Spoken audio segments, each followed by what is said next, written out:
And it was just because we knew like there's so much like violence and intensity and drama in the story that we need to balance it with lighthearted moments, and that's why it was so important to get the kind of levity that's in the scene and the kind of chemistry that these characters needed to have in this scene. So in that instance, it was like, well, what would Ellie steal from Bill? And she steals all sorts of stuff. But I remember the comic book was just the first inkling we had that, oh, Ellie would be into comics, and there would be such a rarity in the world that she would get excited every time she found a comic, and then that later turned into its own mechanic. That as Joel, you can, as you're exploring, you could find these comics that then you gift Ellie, and it was another way systemically to build in their relationship. And Neil, you've created real comics. You wrote real Last of Us comics. So did American Dreams already exist at this point? Were you teasing it? Or is it something that came to you later? Neil. Yeah, no, when this scene was written, there was no thinking that, there'll be an opportunity here to make a comic book with Faith Erin Hicks, someone I admire. I just love comics, and I've loved comics almost my entire life. That's where like I'm trying to think what a teenager would be into. That I just immediately gravitated towards that, which is comics. Again, I grew up in Israel when I was young, and at the time we didn't have.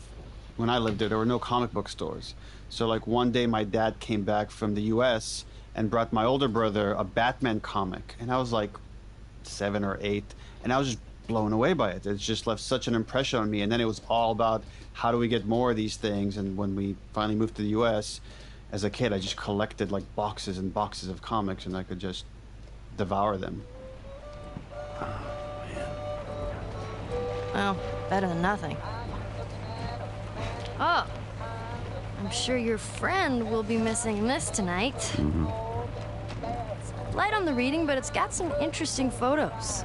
Now, Ellie, that ain't for kids. Whoa! How the hell would he even walk around with that thing? Get rid of that. Well, hold your horses. I want to see what all the fuss is about. Oh, why are these all stuck together? I'm just fucking with you. Bye-bye, dude. I think those moments are so important in the game because it is heavy. And we need to have those moments to just sort of all have sort of a collective sigh of relief, to have a break for a moment. And, you know, with the porn magazine, for instance, it's so funny because, you know, when we were talking about it, I don't think that I ever would have talked to my dad about a porn magazine, let alone talk about a porn magazine in that way.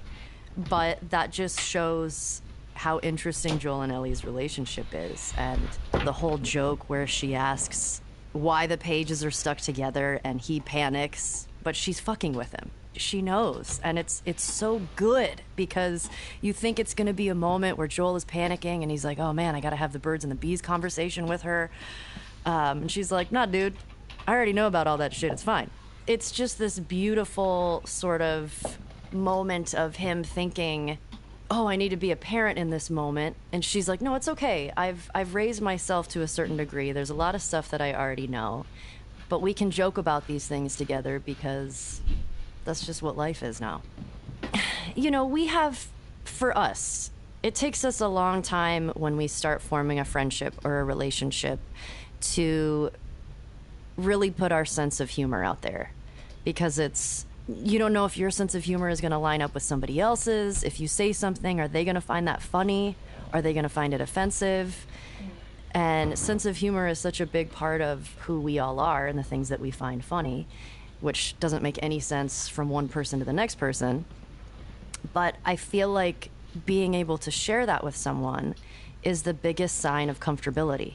And the fact that they get to that place and they start joking around and having a fun time, it shows their closeness and how this time that they've spent together and this journey that they've gone on, they're getting closer and they care about each other and they're starting to enjoy each other's company. And that needs to happen. That needed to be there.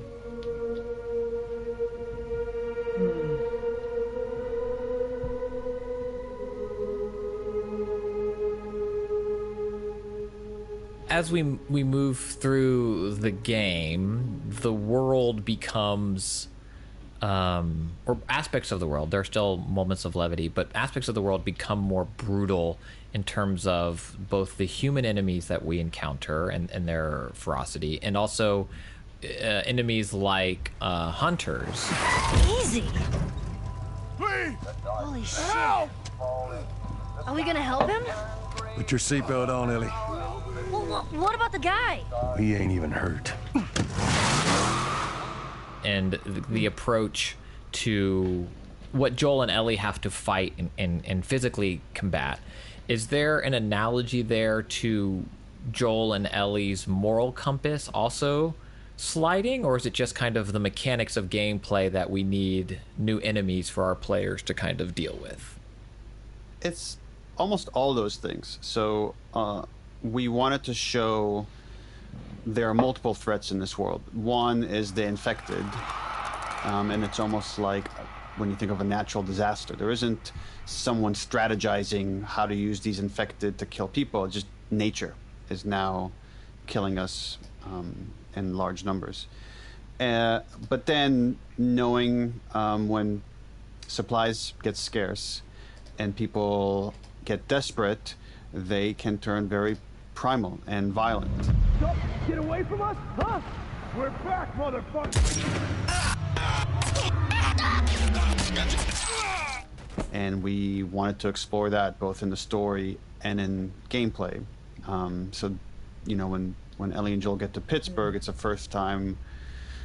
I guess there's a little bit in the opening in Boston, but we really don't really dive into it until you get to Pittsburgh, and we just see how violent and how desperate people have become, and how tribal they've become, and anybody outside the tribe is seen almost no different as the infected. It's just someone you kill for survival. And it was an opportunity to show through dialogue that this is something Joel has done.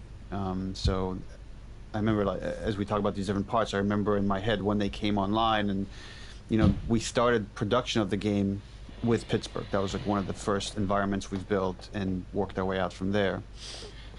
And one of the first bits of in-game dialogue we recorded is Ellie asking Joel, like, how did you know those people on the outset were trying to ambush us? And him saying, I've been on both sides. Oh.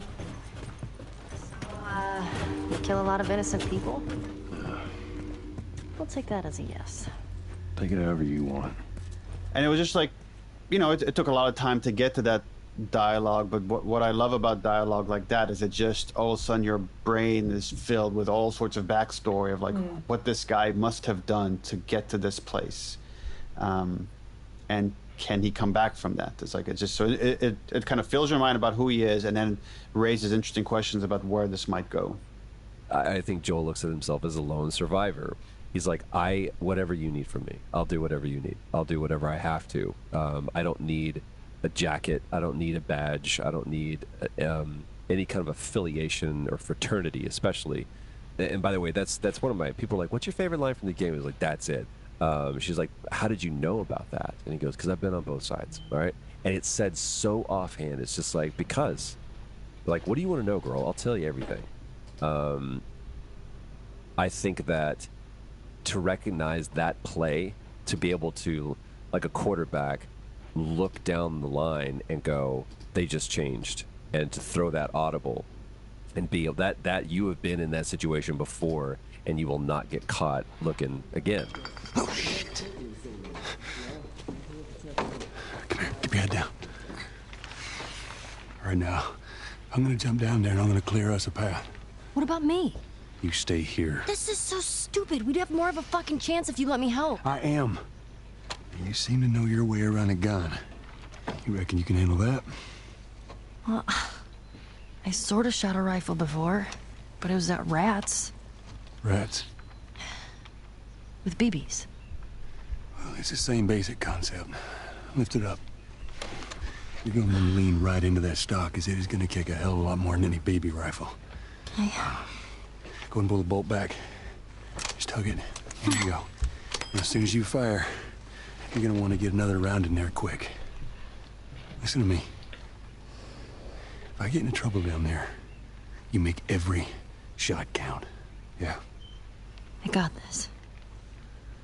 All right. And just so we're clear about back there, it was either him or me.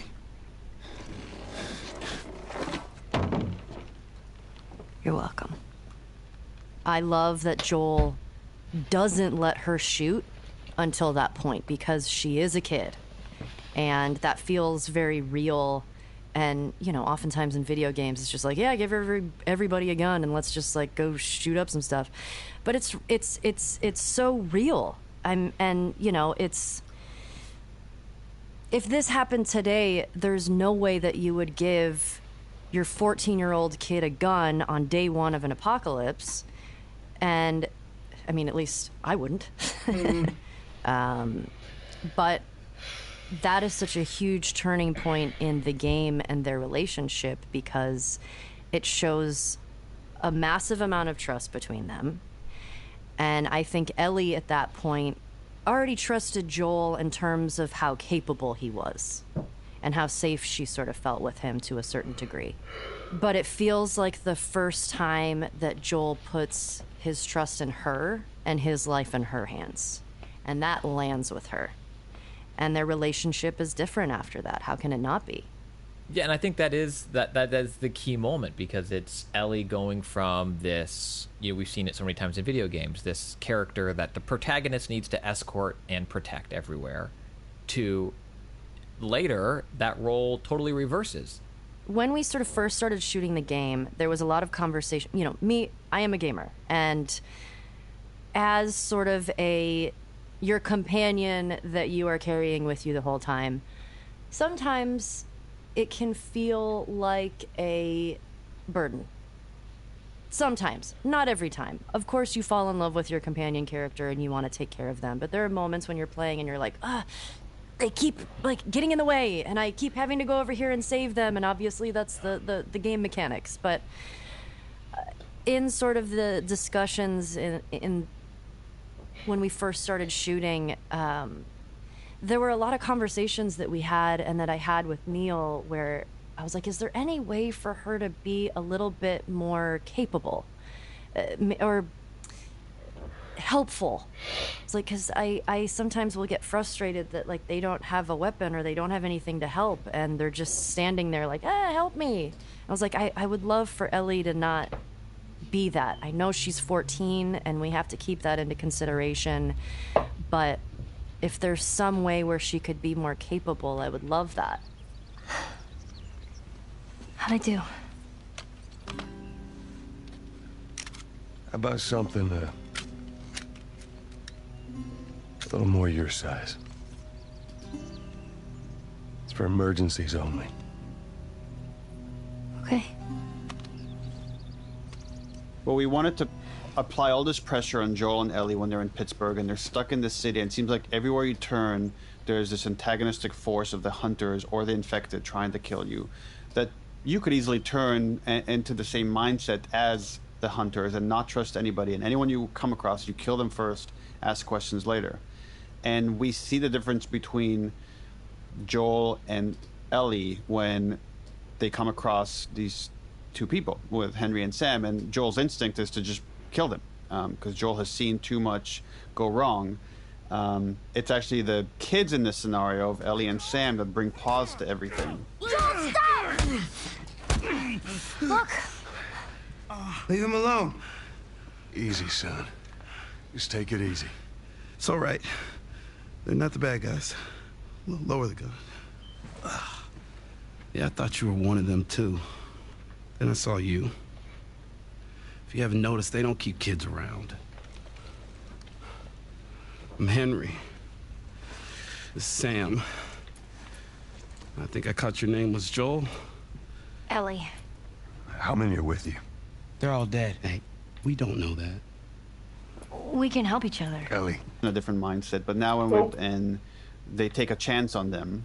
And now that we have these two kids, where again you've been in just this nothing but survival mode. Ellie has just shot a person for the first time. She's lost some of her innocence, so she's in a different mindset. But now when we bring Sam in and someone her age, we get to see them kind of joking, and Henry even comments on that. Wow. All right, ready? Ow. A blueberry hurt you? It's been a while since that boy even cracked a smile. She doesn't seem bothered by all this. So it was an opportunity that we jumped on to explore the innocence of kids, even in horrific settings. And you read about this quite a lot, where people have to find levity, no matter what the situation is. And it happens in Holocaust. It happened in like even in some horrible situations in our world. You find stories of how people have found ways to keep themselves human.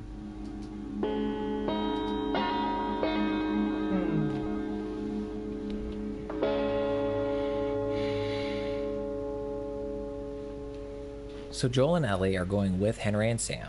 They're on their way to the radio tower, which is outside of town, and they're going to find the rest of their group. But at the gates, they're attacked by the Humvee. Henry and Sam just take off. They don't even wait for Joel and Ellie. And so Joel and Ellie have to run to the bridge, where Ellie just jumps into the water, even though she can't swim. Joel is forced to jump in after her, and the current is super strong. Thankfully, both are rescued by Henry! He's awake! Hey, you. We're alive. Okay. See? What'd I tell you, huh? He's good. Everything's fine. You know, Sam's the one who spotted you. You guys are taking quite a bit of water. What's wrong? Henry! Get back, Hey, son! Hey! He's pissed, but he's not gonna do anything. You sure about that? Stop! Joel? He left us to die out there. No. You had a good chance of making it, and you did. But coming back for you meant putting him at risk. If it was the other way around, would you have come back for us? I saved you. You saved me too. We would have drowned. You know, for what it's worth, I'm really glad we spotted you. Now, that radio tower, it's on the other side of this cliff, okay? Place is gonna be full of supplies. You're gonna be really happy you didn't kill me. When you were making this moment, Neil, were you a father yet? Because this is a brother relationship, but it hit me as one of the strongest parent-child relationships in the game. I mean, as I'm trying to recollect the timeline, I definitely would. My daughter would have already been born. I'm sure subconsciously there was a lot happening there, but you're right in that it is a brother relationship, but it's more of a paternal relationship. And again, it's as we're talking about this, I'm just seeing this through line of this theme of like protecting your kid versus giving them freedom to express themselves, to find who they are, to make mistakes. And we see that in the toy shop. Sam, what are you doing? Nothing. Get rid of it. My backpack is practically empty. What's the rule about taking stuff? It weighs like nothing. The rule. What is it? We only take what we have to. That's right. Now, come on. So there's some truth to that, but it's also missing this other point of like kids need that escape. They need this other thing. So it's like, and that's why Ellie steals it and then gives it to Sam, which is this very kind of sweet gesture. But that's one of those things that just felt very true to me and felt like it had to get in the game. So all these, in some ways, Tess, in a lot of ways, Bill, in the most ways, Henry and Sam, when we go forward, these are all cautionary tales for Joel. So with Tess, it's like, okay, here's what's happened when you get idealistic and she believes she's going to save mankind, you're going to end up dead.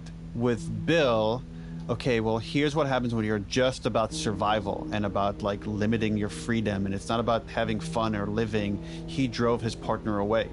And later when you find this suicide note, like it's all laid out there. It was like Frank was not happy with Bill and he wanted to escape, and Bill just is like, well, we survive in this town, that's all we need. And it's like, that wasn't enough for Frank. So that's a cautionary tale for Joel. It's like, if you're just about survival, if you're just about keeping your emotions at bay, you're going to drive everyone else away. You're going to end up alone and miserable. And then later with Henry and Sam, there's like kind of the ultimate thing that Joel is afraid of, which is losing the person you love.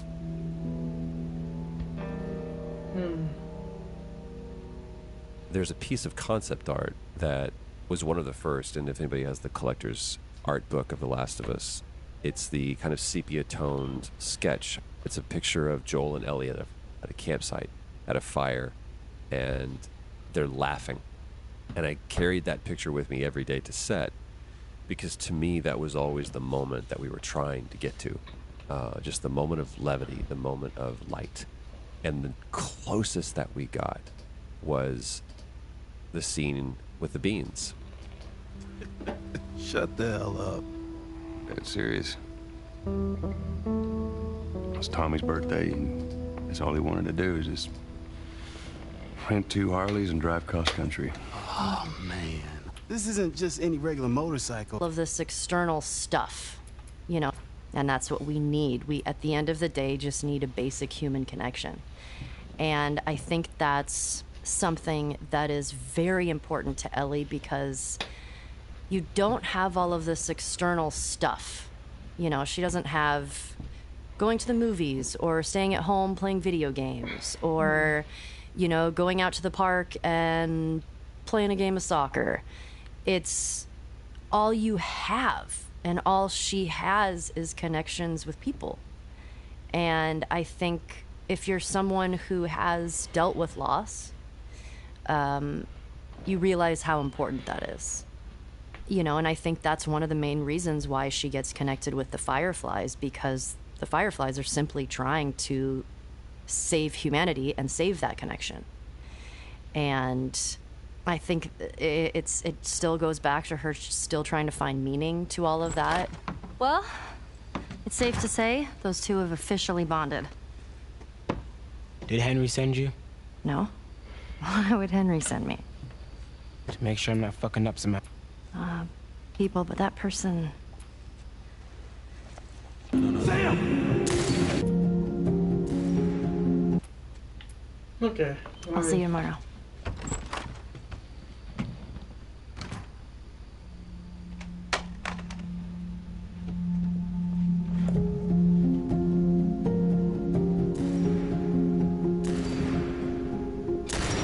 All right, Sam? Yeah, I'm okay. Thanks, Joel. All right. We did it. We should move. Sam!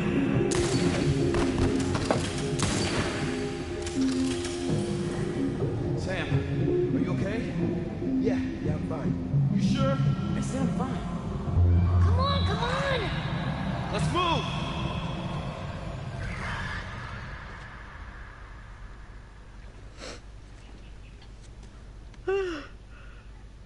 Damn. That smells good. Good morning. Where's Sam? Sam? Screw it! Henry, no! Oh my god. Okay, I want to just skip a little bit of that because I do want to make more time for the other two as well, if I can at least. I do just want this all to be done once for today at least, so I can get to like thing, Last of Us Part 2 anyways. I don't think there's anything going on here, is there? Next week on the official The Last of Us podcast. Next week, okay. Jackson County. I'll just skip this now because we have Part 2 right here, so we don't need to see a preview. What are you so afraid of? You have no... DLC Left Behind. We'll be tracking the story beat by beat so you can relive it with us. If you haven't listened to our first 2 episodes yet, be sure to go back and do that as we're walking through the story chronologically. In today's episode, we'll be covering the fall chapter as well as the DLC Left Behind. I'll be talking with Troy Baker and Ashley Johnson, aka Joel and Ellie, UI designer Alexandria Neonaki, and writer and creative director Neil Druckmann. At the end of our last episode, we were left with the tragic deaths of Henry and Sam. It's an unforgettable moment that sticks with me to this day, and it closes out the summer chapter of the game. Now we're in a new season, though. It's fall, and Joel and Ellie have made their way out of Pittsburgh, and they're on their way to Joel's brother, Tommy.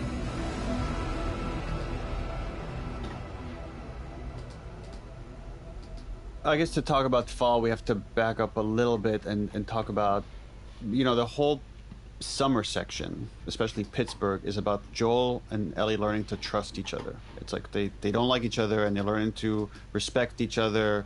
Joel becomes at the outset of Pittsburgh, Joel is overprotective. And you just hang back like I told you to. And we're trying to show it multiple times where he shoots Ellie down when she's trying to be helpful. I'm glad I didn't get my head blown off by a goddamn kid. Until eventually he gives her the rifle and he starts trusting her. You seem to know your way around a gun. You reckon you can handle that? And she proves herself in his eyes. And he's like bringing some of his guard down and he's opening up to her more. How about something a little more your size? Until Henry and Sam. Until he sees a reflection of their relationship embodied with these two other people, where Sam has now died and Henry has just experienced a fate worse than death and takes his own life. And Joel sees himself in that. So now that event has made himself distance himself from Ellie. And now his focus become, get her to my brother. I can't handle this. And that's where we come into Fall, is like, you feel the tension between the characters. The relationship is different, and Joel is not answering Ellie's question the way he was in the end of Summer. Does that have anything to do with me? Talk about it later. Later. And there's the moment of just walking, and when they find the small grave, when you're walking past the dam, and again, it's another reminder that children die in this world. And Joel says, "That's too small of a grave." I forgot to leave that stupid robot on his grave. What should I do with it? Ellie. What? And then of course Ellie's the one that admonishes Joel. I want to talk about it. No. Why not? How many times do we need to go over this? Things happen, and we move on. As we head into Tommy's Town, we haven't seen each other in how long? How long has it been since? And that was one of the questions that we asked. And of course, Neil answers like, "What do you think?" And Jeffrey has his version of like what happened, and I have my own version of what happened. And I like the fact that they're different. I imagine Joel and Tommy have their own versions of what happened as well. Absolutely. And to me, that's exactly why. It's like those narratives are probably different. It's like, well, he said, no. What he's not telling you is that he said this first.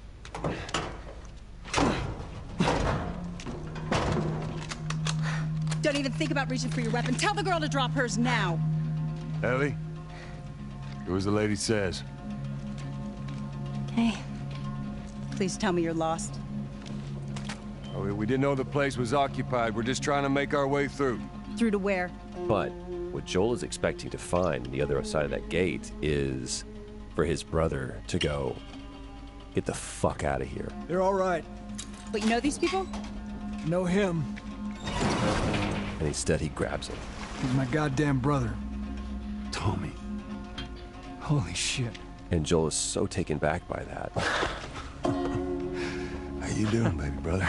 Goddamn. Yeah. Let me look at you. You get fucking old. Easy. It's going to happen to you, too. This is Maria. Be nice to her. She sort of runs things around here. Ma'am, thanks for not blowing my head off. Would have been embarrassing, considering you're my brother-in-law.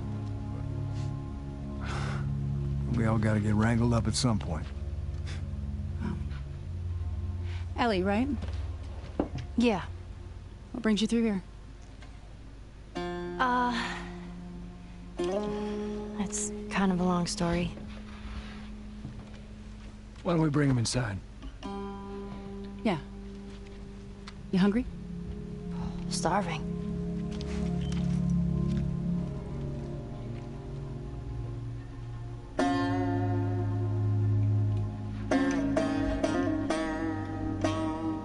Yeah, the whole idea of family is like something that's been instilled in me. Is like, you don't choose your family. Your family is who they are, and you deal with them, and you love them, and you respect them. And it's like, sure, sometimes you fight in horrible ways, but they're your family. You don't get to choose them. You don't get to push them out. And later, you know, we find out that Joel and Tommy had like a pretty big falling out.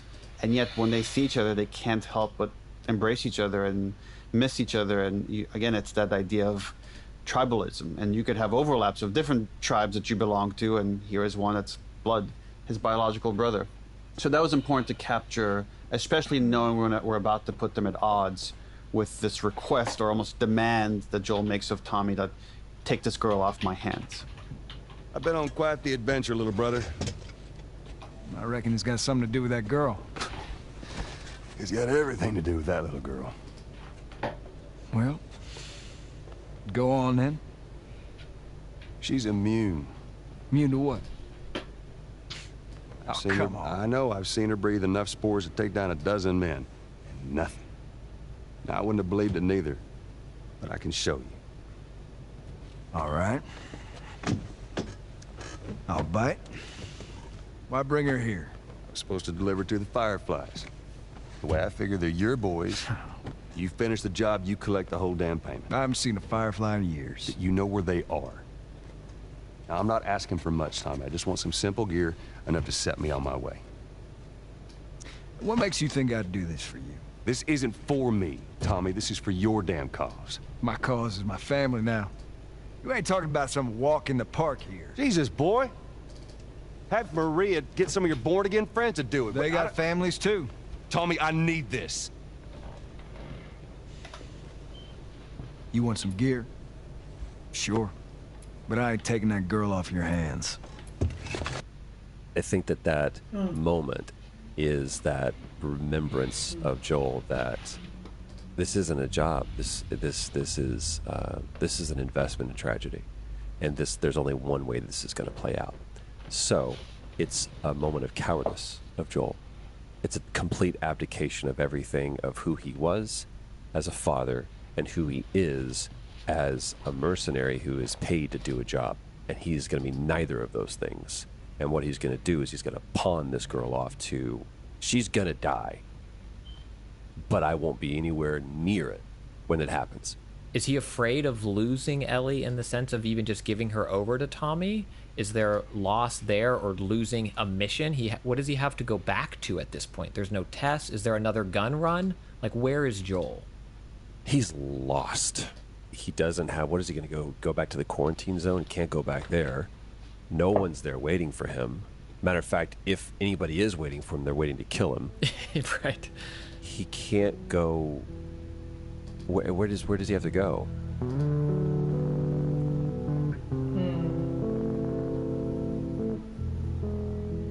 Do you think in Joel's heart of hearts at that moment he actually wants Tommy to say no?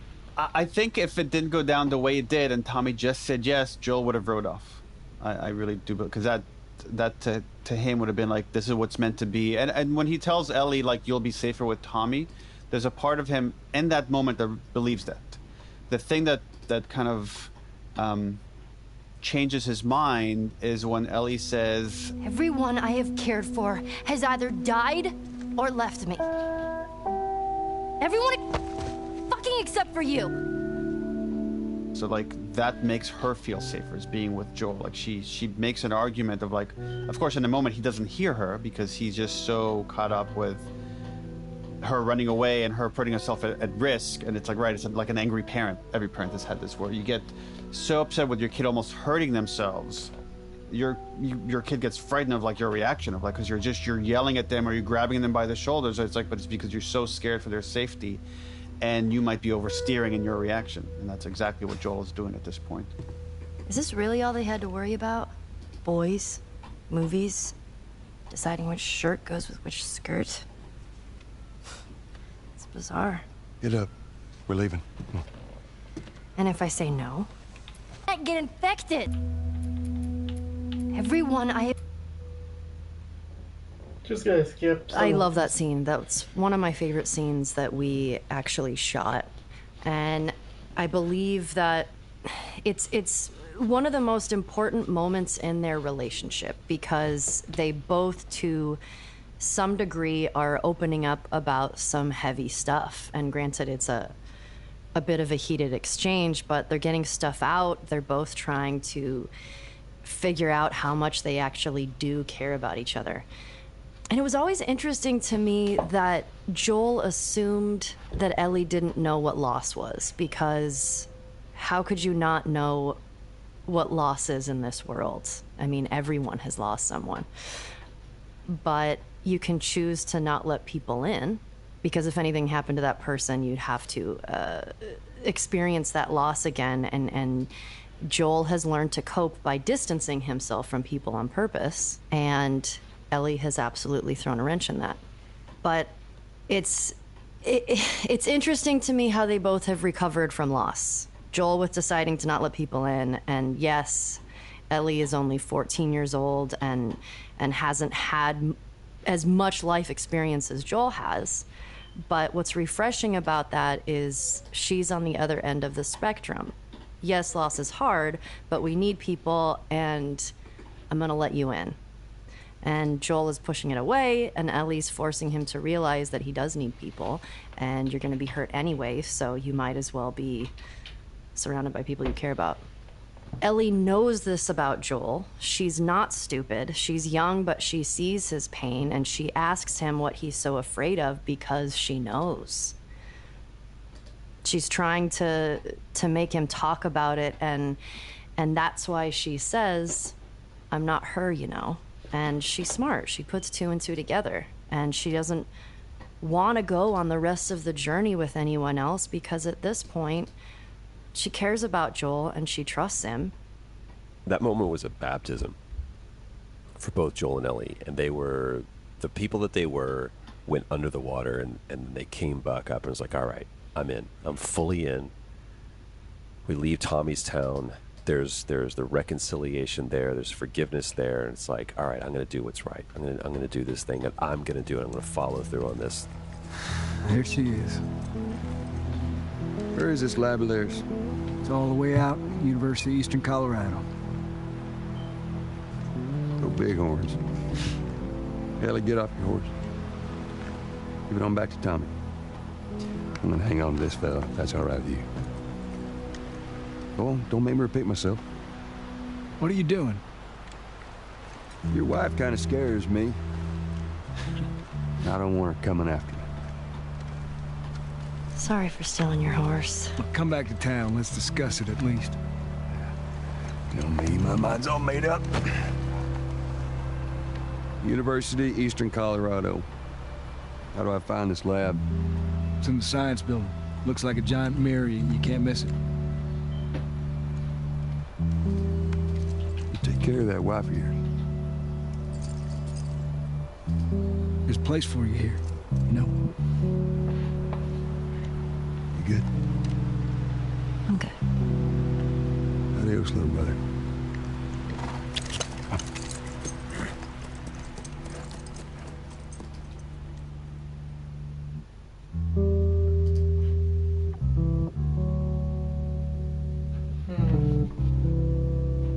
So at this point in the game, Joel takes Ellie, and they are off to the university.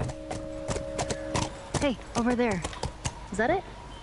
It does look, yeah, a whole mess of them. We wanted to... moment and all the things it could possibly represent. I mean, like the larger story that moment is telling within this world that the characters are living in. I'm sure it started with a brainstorm of like, okay, we knew we wanted to go to this university. We wanted to keep you on this trail, this clue chain to find the Fireflies, and wanted to say they've done some research here. They were here trying to develop a vaccine. They failed. And that's where the idea for like a monkey came up with at the end, like that they were testing monkeys. Monkeys could get infected with this thing, unlike other animals, and the guy doing the research was bitten by them. And then we worked our way backwards from that moment, which is at the end of the level, to say, okay, what are interesting things you could see in this level as you're riding around and you're coming across all these dead ends? It's like, well, if he let all the monkeys loose, then there should be like a pack of monkeys running around here. And that way, like, okay, cool. Well, when you crest this hill and you come across this fountain, then we can place all these monkeys and animate them, and it becomes this like kind of beautiful moment that then sets up this disappointment of like finding later that everyone has already left. I'm curious to what extent that loss continues for Joel and Ellie in terms of the false, and this isn't quite right, but the false starts and stops of hope they have, where so much of the game seems to be, if we just get this thing, we'll get to this and we're done. Now we just need to get to the university and we'll get this and it's done.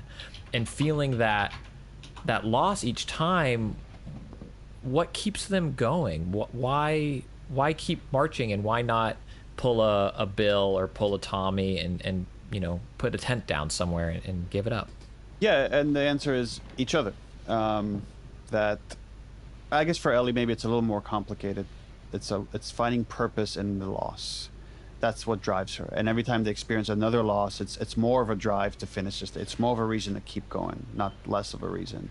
And then for Joel, and by the time we get to the university, so we kind of hit this low point where he was adamant about getting rid of Ellie. They have their biggest fight where she shoves him and tells him she's not his daughter, and he's just trying to be really mean to her to push her away. But it has the opposite effect where he realizes at that point, it's got to be me. Like no one else, like I'm the best equipped to do this. And now he's just take it on, whatever that means. Like he's understanding that he might feel the same loss he's felt before, and he's realizing maybe it's worth it. So the most he's put his guard down. And you hear it in his voice and in their conversation they're having is like, he's telling her now, like, he had a kid when he was really young, and that was really rough on him. Have you ever been to one of these? What, university? Yeah.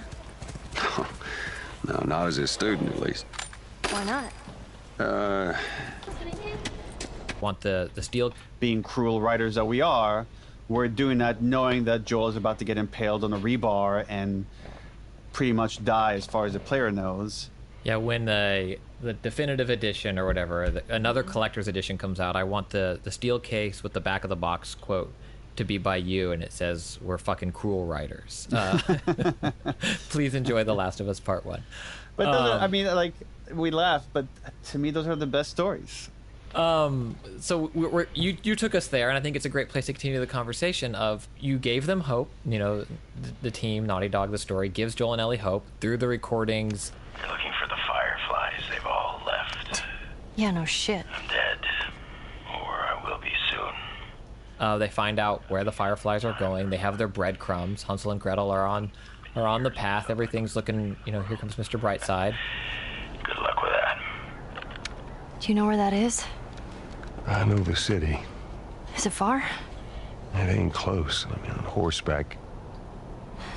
What? The Fireflies? Get down! Oh. And then Joel and Ellie are ambushed, and Joel is impaled. Oh, man. Let's get to the damn horse. Okay. Come on. Can you get on?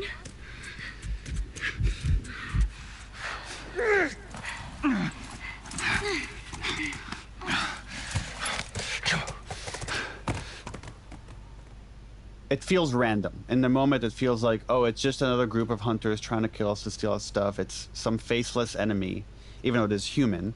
But as a player, you're almost been now conditioned to think of them as just, okay, it's just another NPC. And then later we wanted to give this moment more weight to say, no, it wasn't just any NPC. Like, you fighting these guys had consequences going forward. You killing these people and then trying to kill you and injuring Joel has affected these whole other section that you're about to get into. And you won't know until the end of that section that was the case, or midway through that section. So that's what was important for us, to show that, one, it could just, these deaths, these moments can just come out of nowhere. Even with, like, when you think about Henry and Sam, it was just like some random runner that just bit him. It wasn't, as far as you know, it wasn't some climactic moment. It wasn't this big heroic sacrifice. It just happens. And often in life, that's how these things go down. And then after Joel is impaled, we continue to play as him. That is still the character that the player is in control of. And while pre-release marketing never, if I recall correctly, never let us know that we would play as someone else. Yeah, not only that, we actively lied about playing as someone else. Okay, so that's another back of the box quote. Yeah, we wanted the player to, for this moment, to lose hope. That they've come to care for this guy, and they come to love this relationship these two characters have for one another. And this whole, we haven't talked a lot about mechanics, but the whole time you're getting better at controlling him, at the mechanics of using the guns, using melee, of protecting yourself, of relying on Ellie. You're upgrading your character, different abilities, so their stats are getting better, and that makes you kind of a stronger force to be reckoned with. And now we're stripping all that away. So now you're moving slower. You can't, when you try to run, Joel stumbles. You handle the window? Yeah. Come on, move! Your weapons sway way more. In fact, like as you're walking forward, there's like specific moments we have Joel just tumble down, or he like leans onto counters, and he's bleeding a lot. And we want you to start thinking, holy shit, is this guy gonna die? Is like Naughty Dog gonna kill off the main character here? So we want you to start asking that question, so that by the time you get to the next part and we don't show you what happened and you're only playing as Ellie, we want you to at least entertain, is Joel dead? Did they just kill off Joel? And I felt like that was important for our medium and this kind of story, for you to play that transition and not just see it. So that was always going to be from the very first pitch, that was the reason to make this game, was this shift in perspective. That you have these kind of more stereotypical characters, that you have the protector and the protectee, and then you're going to flip it on its head, and then the quote-unquote damsel in distress has to become the protector, and Joel is so incapacitated, she has to take care of him. I think we're safe. Joel? Joel? Shit. Joel, here. Oh, get up, get up, get up. You gotta tell me what to do. Come on. You gotta get up. Joel?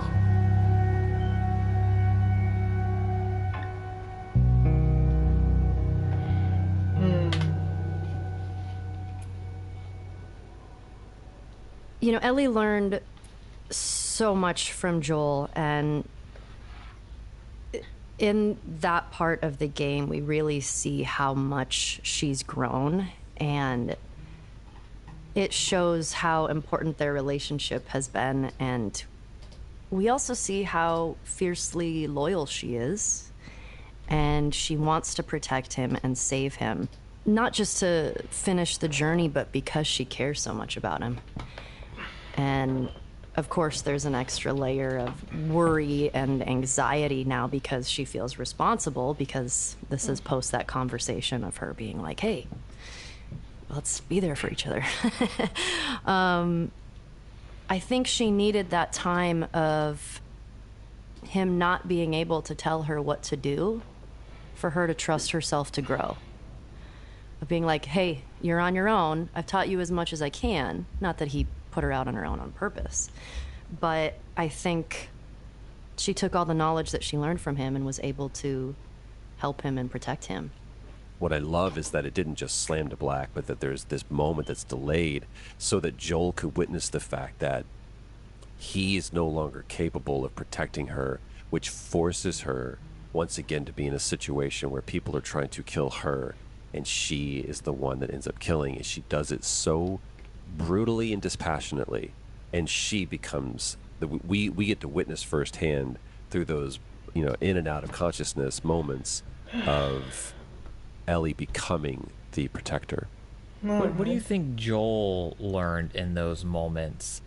Well, I think it was one of those things for him that it was a big turning point, because he realized how much she cared about him, and that obviously he was in this position because of her, but he is still alive because of her. And I think up until this point in the game, he was trying to deny that he cared about her.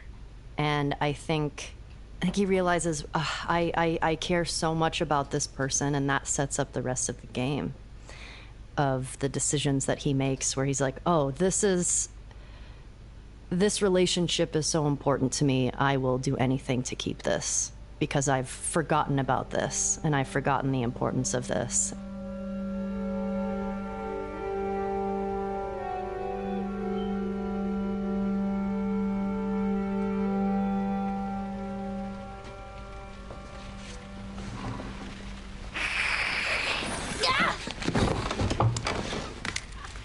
Riley? Look. Come on. Do I want to learn about this? Gotten into trouble? I haven't really replayed that one because of. So we're talking Left Behind, the DLC, Underwhelming or that for one some was. folks who came to the party late, the standalone DLC. And in Left Behind, we not only learned, as players, we got to see things that we didn't see in the main game, but we also learned more about Ellie's character that took place chronologically before the main game started. Actually, I'm curious for you if you always knew there would be DLC, or if not, what that was like when you got the call and you found out that you're going to be doing, going back in and making what became Left Behind. I always knew that there was going to be a DLC. I didn't know what it was going to be about. And I feel like for most of the game, I just assumed it would be another part of Joel's story. And once we got closer to shooting the DLC and Neil sort of toying with some different ideas, he finally, he took me out and we talked about it, and I was like, oh, okay, cool. I initially was nervous because I was like, well, and he's like, don't worry, Troy's still going to be in it, but it's, it's going to be part of this part of the story, and then there's going to be flashbacks. And I remember I was very excited and very interested to see how they were going to do that. And I remember some of the first art that I saw for it was the carousel of when the doors first open and the power is on in the mall. Whoa, whoa, whoa, whoa. Instantly, it made all the sense. And I was like, oh, yeah, this is the story that needs to be told. Come on, get up here, sit next to me. All right, wait up. And now in the DLC, we step back and we see kind of what Ellie's maybe normal life would be like, whether it's, she's asleep in her room and Riley kind of busting in. And I'm curious what you thought Ellie's normal life was going into Left Behind. What was just a regular 9 to 5? Yeah, Neil and I actually talked about this where, it's... And also trying to figure out why she was initially so scared to sort of sneak out and go into the mall. And, they have schedules to this life. And, she doesn't have any parents, so she's kind of with all these other kids that have lost their parents or their families, and they go to school, they run their drills, and they live this life just in this small quarantine zone. And it's all they know. They don't have anything else to compare it to. But we as an audience know what that comparison is. And I think that's what makes it devastating, because you're like, you could have such a different life than this, but this is what you're given. And also for players, this is the first time we found out that Ellie is queer. I'm curious when you found that out and what it was like bringing that into the role. Yeah, I actually, when we had finished the game, right before we had started the DLC, I think is when Neil told me, he's like, hey, I want to talk to you about this and your thoughts on this. I have an idea for the DLC, and something that I've thought is I think Ellie is queer. And what are your thoughts on that? And I'm pretty sure that's when it happened. I know for me, for a lot of the first part of the game, we hadn't talked about Ellie's sexuality. And I always felt like when that was decided, something clicked with Ellie. Because she's definitely queer. Like, it makes all the sense in the world, and I wish I would have known that from the beginning, because I don't know if I would have done anything differently, who knows. But I was just so excited to jump into the DLC with that in mind, and knowing that the friendship and the relationship with Riley was, there was a heavier weight there. Something that I found so personally beautiful about Ellie's character is that it worked in the main game before I had experienced Left Behind, and after learning Ellie's sexuality, there wasn't anything in the game that stood out as not working in my head. If anything, it let me re-examine scenes from the game, and they became more powerful. Yeah, that makes a lot of sense to me, because I feel like playing the DLC and then going back and playing the game through, a lot of things do land a little harder, especially with Bill, when you're like, oh man, he's talking about his partner, and I really wonder how that landed for Ellie. And I feel like Left Behind is such a beautiful story of first love, and it's also incredibly sad because we know what the outcome is. But I do feel like it's great to play that and then go back to the first game with that knowledge, because Ellie becomes so much more of a well-rounded character.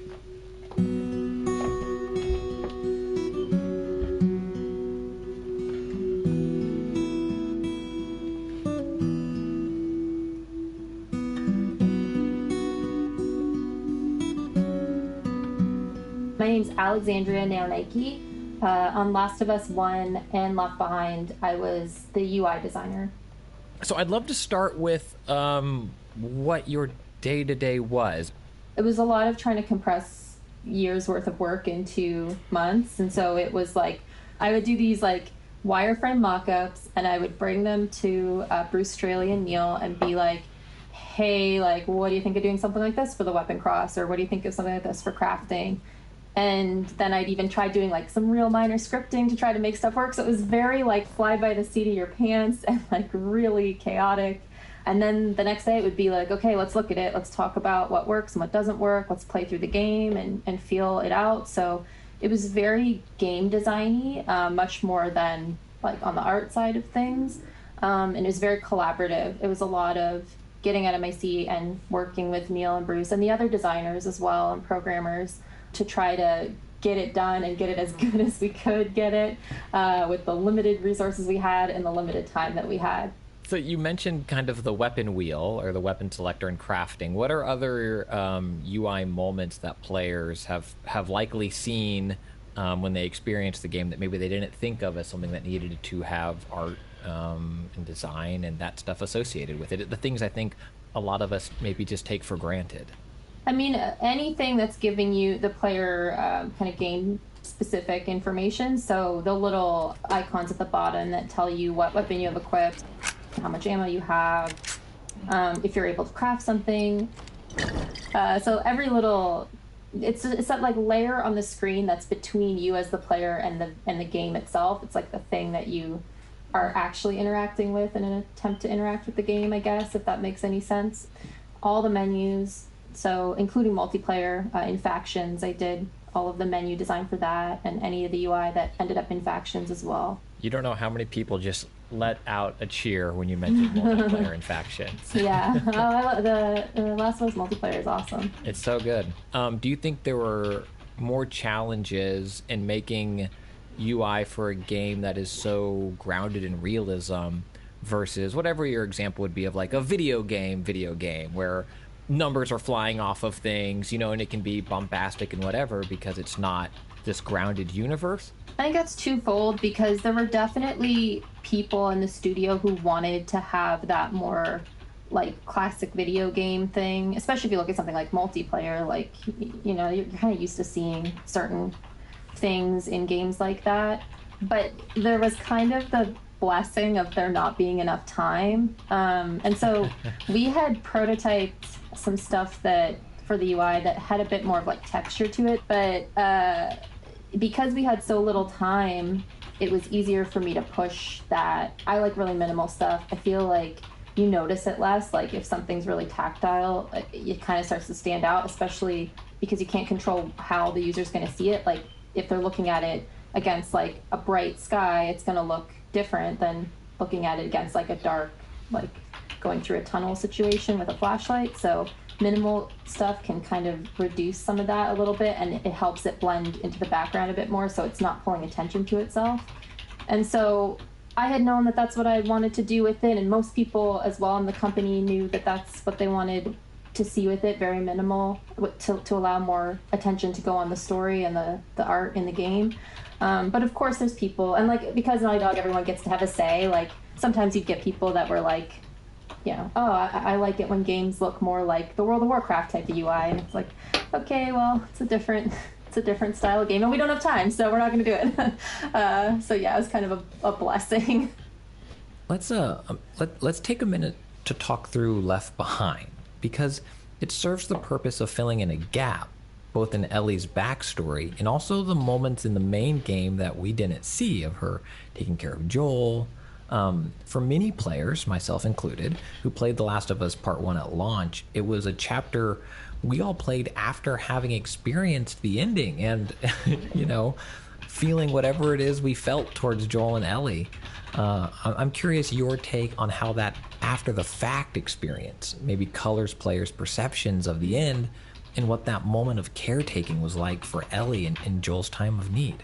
It all felt to me like strengthening that moment where they're in the girl's room where Ellie has run away and Joel finds her and they have that kind of spat, that fight.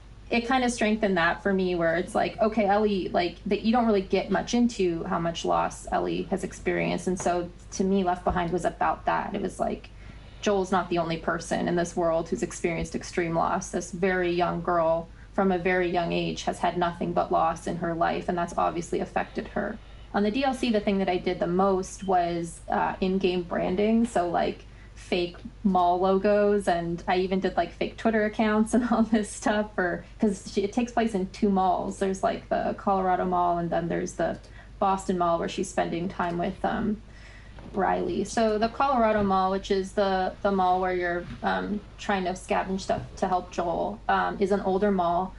We decided that it would have been one of those, and this was like not just me, by the way. This is very much a group effort in these decisions, as anything I'll take is. credit for it. It was so that mall was made to feel more like, I don't know if you remember malls in the early 90s that like were like a little darker inside, and like in some places people still smoked in them, and there's a lot of tile everywhere. But yeah, so it's meant to feel a lot older. And then whereas the Boston Mall, which is I think called like Liberty Gardens so far, or something like that, not that was much supposed is to be being like brought more up, to be high honest. end, like it would have been at the time in 2013 like a very nice, very new, updated mall that had new stores.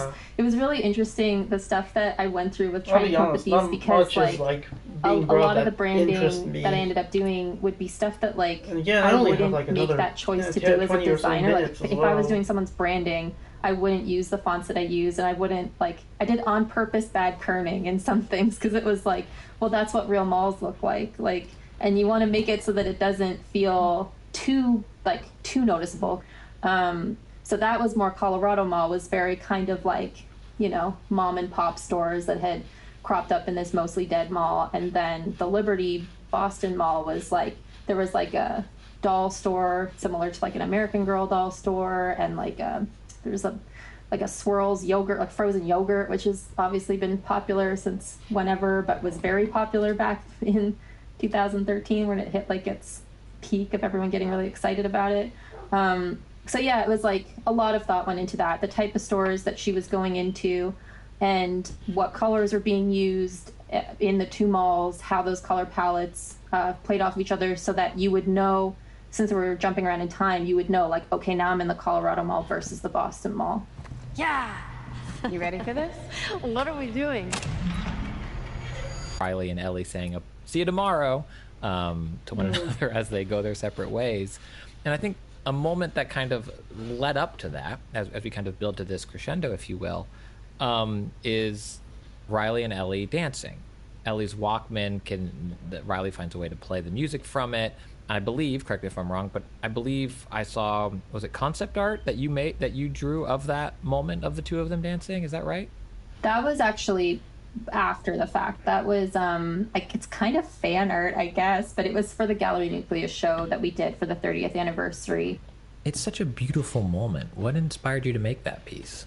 Oh yeah, I mean it's probably my favorite, her and Riley dancing. And yeah, I mean it's something that we hadn't seen in a AAA game. Like I feel like we've seen stuff like that in like indie games at the time, but to see like a lesbian couple like that in a AAA quality game was like, I'd never seen anything like that. So it felt very special, and I know it meant a lot to so many fans. Like we have a very a fan base that runs the gambit, a lot of ages, a lot of genders and everything, but we, particularly at the time, had a very strong fan base of young women. And so to see that played out in a game that they love by a company they loved, I know meant a lot to them. And so that meant a lot to me, that we could really touch people like that and make them feel seen in a game of this quality.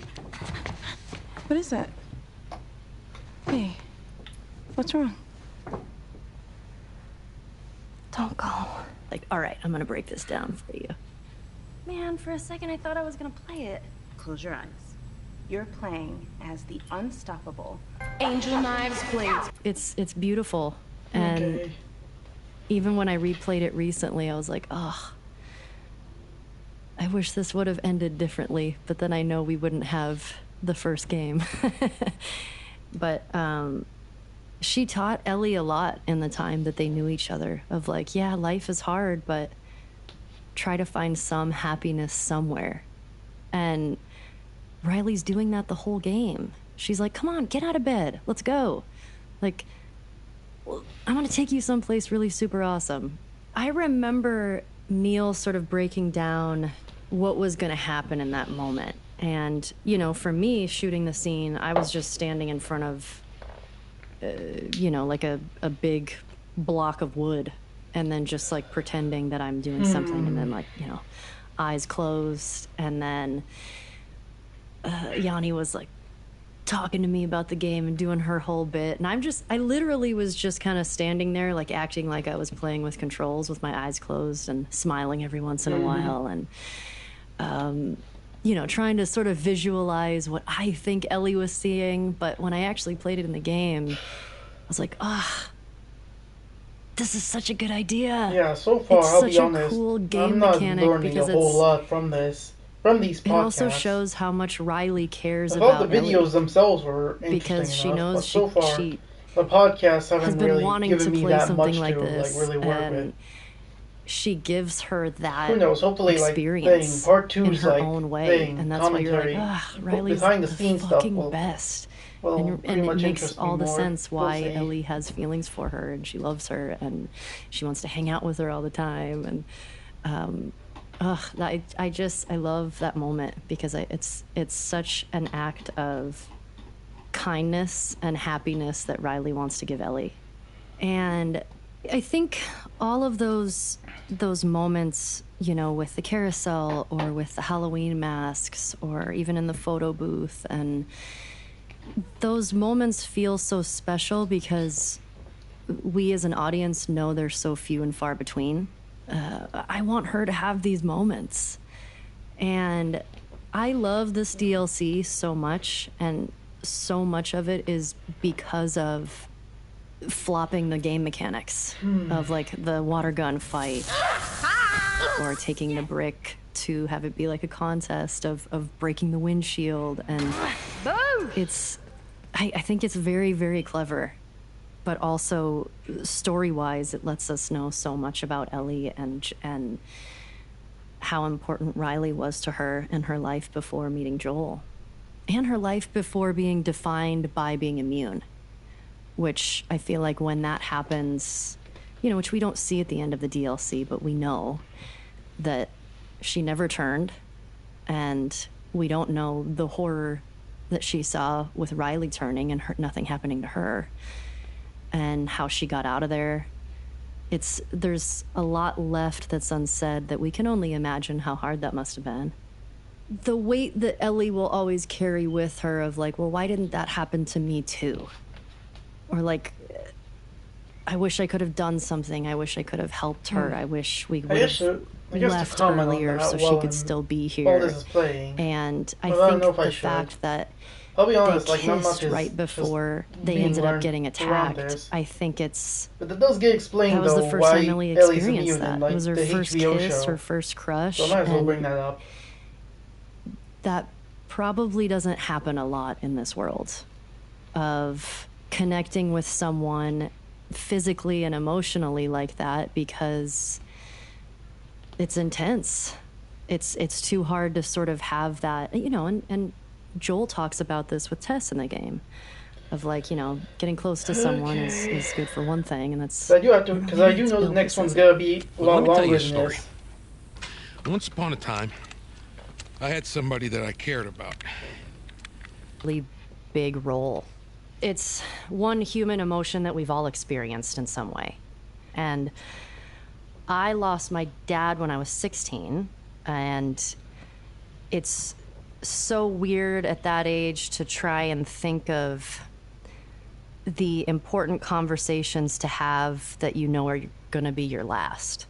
And we knew he had cancer, so we had time with him, which I'm thankful for that, because it wasn't something that was abrupt. I mean, it's all shitty, but you know, it was we tried to sort of talk about all of the things that we thought would be important at that time. And what do you say? Like, what do you say at that age? And I think about it all the time. I wish for more time, because I would say different things now. I would ask different things. But I mean, it's crazy at my age to think that I only had 16 years with him, and that I've lived more life without him than I had with him. But the impact he made was paramount on my life. I mean, my dad was everything, and I miss him like hell every single fucking day. It just doesn't go away. But the feeling that you can't go on goes away, thankfully. But the missing piece that was once there, that loss, that never goes away. And I think everybody can relate to that. So just like you or anyone else, you carry your pain with you, so does the character that you're playing. So, and I also think that's why I was so drawn to this particular story. Because everyone in this game has lost something. And they're trying to move forward because they have to. And they're desperately searching for meaning and connection, which is what we're all doing.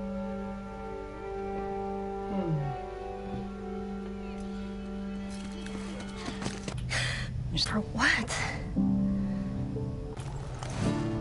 I don't want to give that's produced by PlayStation and there's this again this whole philosophical debate of Okay, well, we have one more left, and this is 1 hour and 7 minutes long, so let's make this go by quickly, because I do have to finish this stream very soon.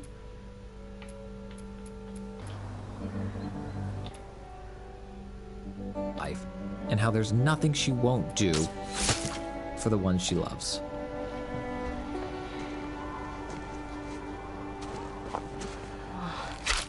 This won't last very long.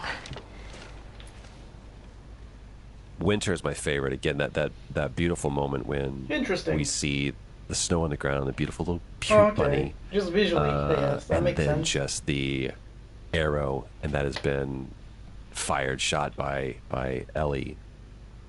And then one of my favorite moments in the game is when Ellie's just standing there, and you push forward on the stick, and you realize, oh, now I'm in control of her. And the last time that you were in control of anybody besides Joel was Sarah. And so for that to come full circle. There was something really thrilling when we were focus testing the game. You know, we do these play tests weekly by the time we wrap up production to make sure people aren't getting stuck at areas and to find bugs. And they would get to that part, and this is what I love, it's so unique to our medium, because you never get this kind of statement anywhere else, where it's like, and the person would go, oh my God, I am Ellie. And all of a sudden, like, they play differently. They're and even though, like, mechanically there's a lot of overlap, some things are different with Ellie. But just the way they kind of approach the world was very different for them as this character.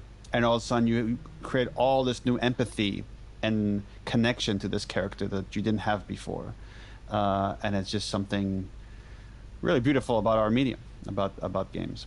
So the story, right, is about this unit of these two characters and how I think on their own they would have perished. Ellie maybe like from not having Joel's protection early on, but I think Joel would have died emotionally without Ellie. I think she would have never brought the good that exists within him out. It's funny, as we're here talking about Winter and we haven't touched on David at all.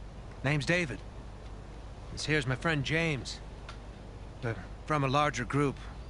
Wimp bottles of the penicillin in it. Fully trusts him. So there's something that, even though Joel has done all these horrible things, I think Ellie always recognized that there's good within him, and I think that's why she was so drawn to him even early on, in a way that she's not to David. You know, you really shouldn't be out here all on your own. I don't like company. I see. What's your name?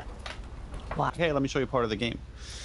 And he's like, oh, yeah, cool, because he didn't really see much of what we were doing as this other project, so showed him that whole sequence. I remember at some point during production, What was that? Nolan North was at the studio, and while he was at the studio, I was like, hey, let me show you part of the game. And he's like, oh, yeah, cool, because he didn't really see much of what we were doing as this other project, so showed him that whole sequence, and he was like, oh my god, this is amazing. Like, you guys are doing this whole other game here while we're making Uncharted 3? And he's like, you got to give me a role in this, like something. Let me be in it. I'm like, all right, Nolan North wants to be in this game. I'm gonna give him a role. Nolan North's gonna play the Cannibal King, like the opposite of Nathan Drake. But actually, because he was put in it, I wanted to do him right by it. Like, I wanted to give the character interesting dimension, and I think it's because of that the character became a lot more interesting. And it was like, okay, how do you humanize a cannibal? That was a lot of the conversation I had with Nolan. I was like, I don't want you to play the bad guy. I want you to play someone that has to make difficult decisions to help his people survive. Of course, the one big flaw that this guy has is that he's attracted to Ellie as well. He doesn't have this cannibalism, he also has this other aspect. And we wanted to say he's got this, underneath all the facade of like niceness and good charismatic qualities that he has, there is something kind of brewing, and once like he can't have something, then he starts losing it. But we wanted to hold off on that as long as possible and present him as humanly as possible. So one of the tricks we have where like we want to get you to trust someone is to, okay, well, we have really tense mechanics. We have combat that like puts you on edge, that we could kind of ratchet up the difficulty where you barely survive, and you literally have to rely on David to survive a sequence. Hope you know how to use that thing. I've had some practice. No matter what, we have to keep them out. Now infected. Even though I'm getting like a weird vibe from him, but he can save me. And then, of course, he reveals who he is and that he's been in charge of these people that you ran into in the university and you fought and killed. Now, you see, I believe that everything happens for a reason. Crazy. Ellie protecting Joel, first by like being on horseback and drawing them away from the house where she has kept Joel unconscious and was giving him the medicine that she just got. Joel?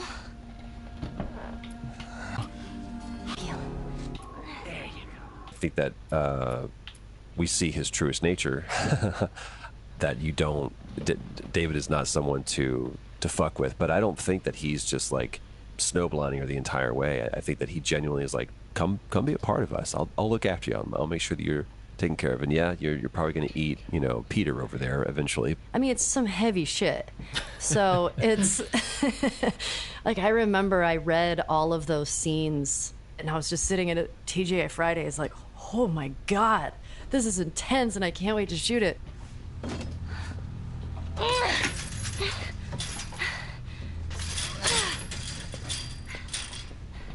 How are you feeling? Super. Here. You should eat.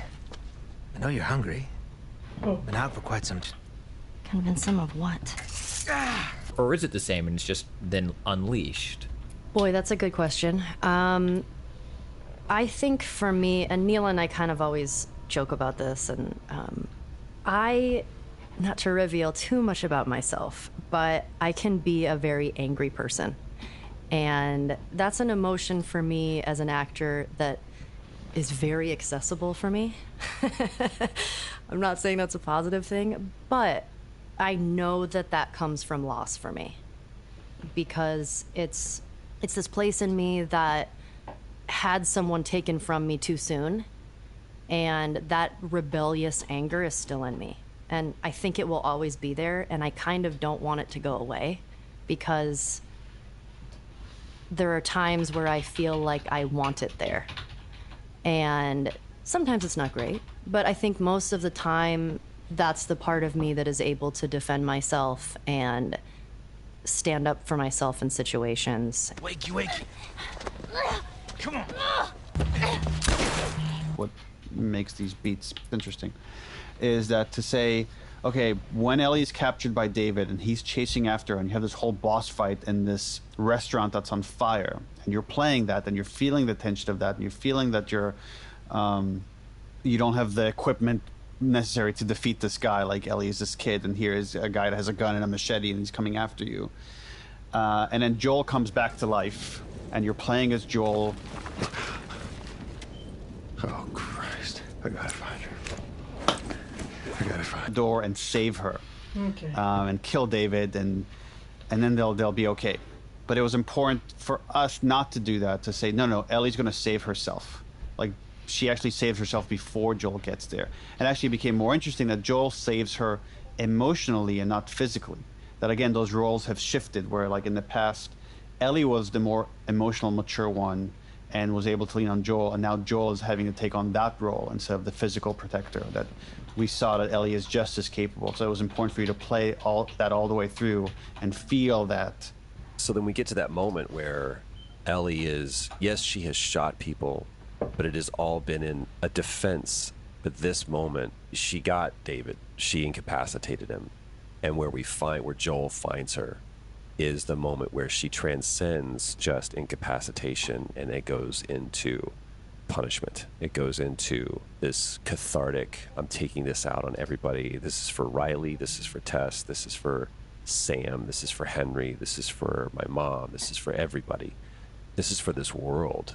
David's face becomes the punching bag for all of that. Fuck you.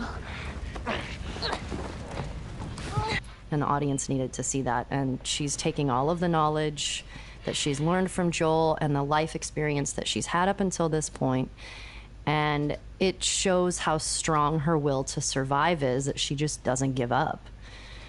I love that Joel is there for her, though, not to fight her battles, but to be there for her in the aftermath. In this moment, he was like, I don't care what you say, just whatever you would say to comfort her, but I want you to know that the only thing I need you to say is baby girl.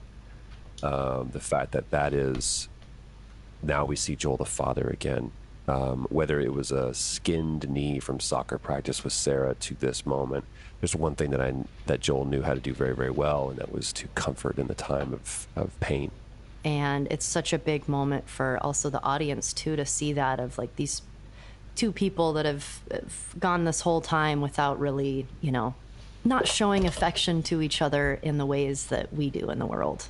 And you see that and you're like, oh, he's also breaking down, all of the walls come down for him. And to see that, and she recognizes that as well. Like, oh my God, you're taking care of me in this moment and you are here. And it's both of them finally making that connection. Why was that baby girl, why was that line so important for this moment in the game? Because it's the point where she has become his daughter. She's not a replacement for Sarah, but she's just, at this point, she's just as important. And that phrase has become a symbol for that for him. And then everything else beyond that, I honestly don't remember what the dialogue is, but it was just something to help her get strength to get on her feet and get out of there. And it felt like that's not as important than just letting the moment kind of sit and letting the music take over, because the music now is doing the heavy lifting.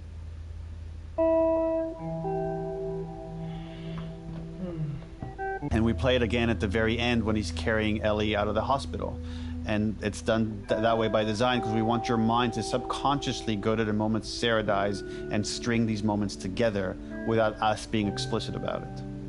I feel like maybe we haven't talked enough about Gustavo's score and how much it's helping the emotional impact, but that piece of music is so beautiful and so moving, it felt like we didn't need any more words.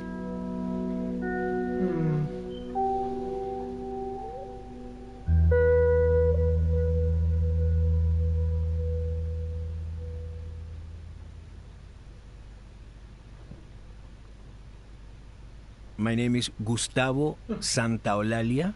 Oh, and okay. I am the composer of the music for The Last of Us. The moment that I met Neil, and then Neil actually told me the story, and I could sense how different this game was from any other game that existed before. It really was a no-brainer. I mean, I knew from the very, very beginning when I talked to Neil that I wanted to be involved in the game. How would you describe the character of the score as it fits into The Last of Us? Yeah, well, I think it definitely has an element of melancholy and a certain element of despair. But I mean, confronted with this situation that really this sort of apocalyptic situation, there is a strong human element to the music, to an emotional human connection. But yes, I mean, I think the important thing for me was to have this emotional content that actually didn't go into simply something sad. You know, I'm talking about especially in things like All Gone, for example, in the particular theme. I've heard this theme a lot. I think yeah, I keep hearing this one so much, but then I think it was other in part things two. like the theme, you know, right? That has some epic connotations too. Oh, okay, yep. God damn. That's still something I remember. It's just, I mean, everyone will remember. It's the main theme of the whole more like thing. a human epic, more like an epic of the everyday man, you know, and not so like an epic of, I don't know, like a gladiator movie, you know what I mean?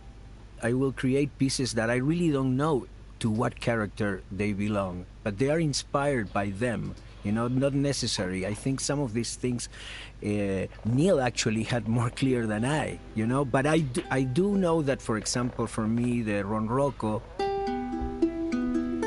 with its tenderness and its almost feminine quality,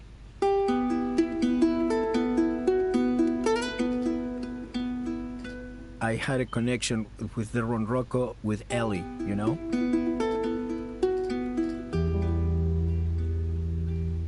And I had a connection with the 6-string bass with Joel.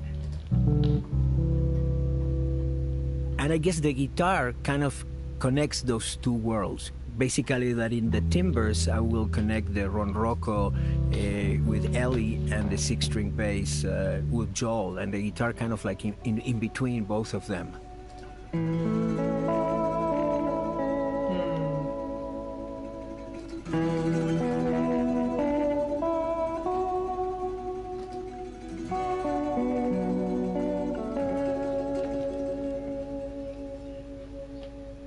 I knew that it was going to be something, a very personal score. I mean, I think all my work has that element. But so the connection with the guitar and the Ronroco is a natural one. I mean, those are my main instruments. So naturally, I was driven to them. You know, the thing is what to do with them. But the 6-string bass, that was a discovery because I've never used that instrument really before, and this is there's a whole, you know, breed of basses, modern basses that have more than 4 strings. Usually, you know, the bass is an instrument known for having 4 strings, right? This bass is a bass that comes from the 60s. It's a Fender bass 6-string that actually is an octave lower than a guitar. It's a very peculiar bass, and that was something that really wasn't planned. It just came by accident in a way because I didn't have a bass at hand. So that was a fantastic discovery because I've never used that instrument before. I mean, I have instruments that I get sometimes and they're there waiting for their moment, and that was definitely the moment for that instrument. But one of the things that I love about Neil's writing and Neil's conception, you know, of the world, and this extends to The Last of Us 2 also, you know, is this thing, you know, about really creating real life people, and people in real life are good and are bad too. They're not, usually, of course, there are people that are just truly only mean people, and but in the general majority, we're all full of contradictions, and sometimes we can be good and sometimes we can be bad, or we can be good for some people and bad for others, with our actions and with our thoughts, and I think that's what makes these stories so rich. How did you look to incorporate those contradictions into the soundscape?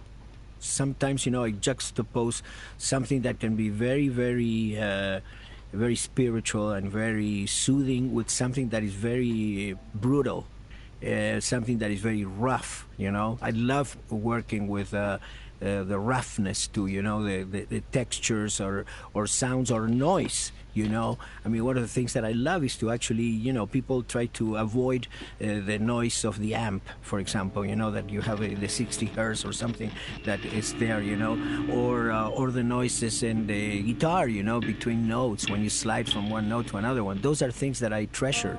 The same thing with mistakes. The concept of mistake, I take it totally in a different light. For me, mistakes sometimes can be great assets. Mistakes, as somebody sometimes said, can be hidden intention. I always pay attention to a mistake, because a mistake can be just a mistake, or it could be, a new route that you never could have imagined. So in the juxtaposition of timbres that can be soothing and at the same time aggressive with another instrument, that those contradictions, the use of a full track full of, just packed with sounds, to something that is absolutely avoid of everything and it's just one single instrument. The use of silence, the space, it's a silence that becomes eloquent. All those things, I think, somehow express these contradictions.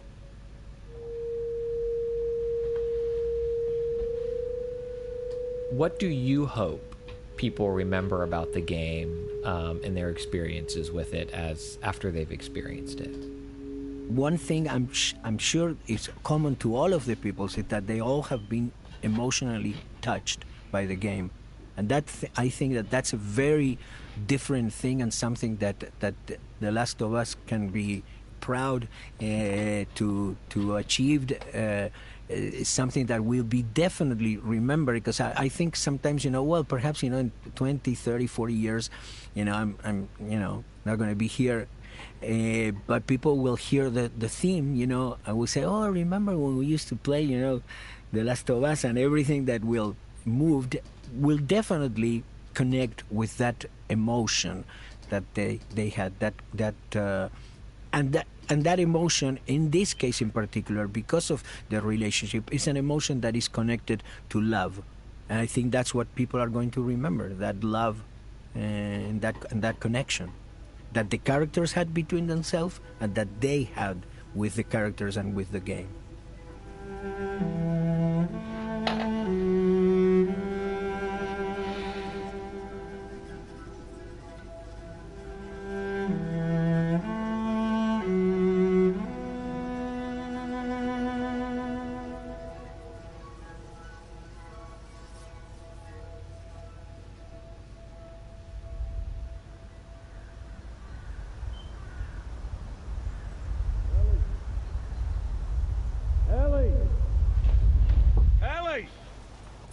Ellie, I'm talking to you about how Joel has changed, but now how Ellie has changed. Joel definitely demonstrates a different behavior. He's a little bit more optimistic and teach you how to play guitar. We're going to get there, and he's talking about all of the positive, optimistic things, giving her hope. Joel is finally speaking about the future in terms of hope. And it's almost through the filter of it sounds so far away, not only just what he's talking about, but even just almost the way that it's treated, because Ellie is so far away. And if you even notice, the distance between the two characters is further than it's been. The thing that you've been doing throughout the entire game, the entire time, is like, okay, we have this thing, come help me move it over. I go up, I boost you up. This is what we do. And you turn, and Ellie? She's not there. And you have to remind her to do that. Ellie? What? The ladder. Come on. my God. What is it? Ellie! Ellie! What are you doing? It's all right. But you can't deny the view, though, that I've done. Game for, I think, for everyone, so it's very special to me. I worked mostly on Ellie as a player, as a non-playable character, as well as the giraffe sequence. It's such a special game for, I think, for everyone that worked on it. It was something kind of unexpected until people started playing it, because we're so close to it. We, worked many years on it, and until everything comes together with cutscenes, with dialogue, with graphics, lighting. Once you actually played it recently at home, and it's just like, it still holds up. A big part about what makes this game so special, I think, is that combination of the story and the technical aspects, like the animation and the things that you and the entire team brought to the table. And I'd love it if you could talk about how you think, the nuance and the animation and all of that contributed to the story, and then also how you think it brought everything to the table in terms of the entire experience. So for me, what we do with the animation is, first of all, we keep it grounded, because that's the type of game The Last of Us is, and keeping it grounded make the players feel more connected with the characters they're playing. That's definitely the core of the animation style we're going for. And then we try to make the characters look like what they're feeling. So starting with the sequence of the giraffe level, basically, we see Ellie that she has a very closed posture. She's holding the backpack, she's looking down. That transmits like what she's feeling. We created this gesture system for The Last of Us Part 1, which we still use now because it's really, really cool to create these moments. So for the animation as well, we want to, as I say, we want the players to feel what the characters are feeling. And in the case of you're playing Joel at this time, so when you boost her, she's not responding. It's like, what's happening? You kind of probably feel a little frustrated. It's like, that's what he would feel like. Then you boost her and then she shoots off and it's like, what's happening? So Joel feels curious about where Ellie's going, and the player feels curious too. And we talked about that moment where Ellie's kind of closed off and she's on her backpack and kind of, looking at the ground. I'm curious if you have anecdotes or insight on moments where it was the opposite, where Neil has described this first game as being primarily about love, and kind of how you and the team address showing that physically with Ellie as that relationship blossoms and grows. Yeah, we have a lot of moments. So after the giraffe sequence, we have this pretty heavy dialogue where Ellie brings Sarah, Joel's daughter that had been murdered. So that's very, very important because I feel Joel cares about Ellie so much is because he's suffered the loss of her daughter. So at that moment, Ellie say, "Hey, I have something for you," and she hands this picture of Joel and Sarah, which is, I talked in that moment, and Joel did too. I got something for you. Here. Maria showed this to me, and I stole it. I hope you don't mind.